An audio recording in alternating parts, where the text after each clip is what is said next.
Okay, now this is just an experiment. I moved this one little dial from something that looks like people in a tree and a flower. What was that? Sorry. Okay. I wanted to see if it'll does something different with the lighting. Here, I put in another batch of the minced potatoes, and you can see that the water is getting more cloudy. How do I back this thing off? Do I move it back, or is it as far back as possible? Okay, and over here, I just did some more potatoes in my salad shooter, and you can see that the water is starting to turn kind of pink. That's the starch, and I never learned about this. Nobody ever told me that you can get potato starch from what I'm doing here.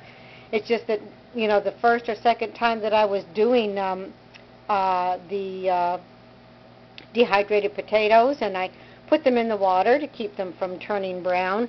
As I was down in the bowl, reaching around, feeling for the last bits of potatoes in the bottom of the bowl, I felt the starch, that fine, silty kind of, fine powder. And then it occurred to me that must be potato starch.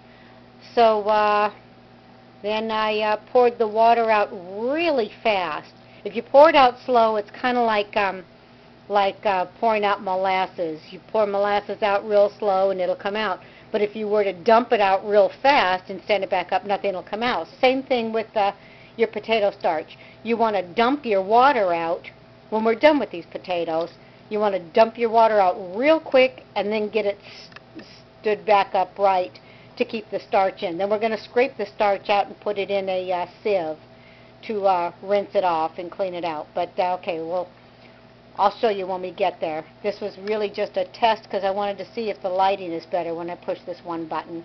I'm still waiting for my water to boil so I can start blanching. Okay, I'll be back.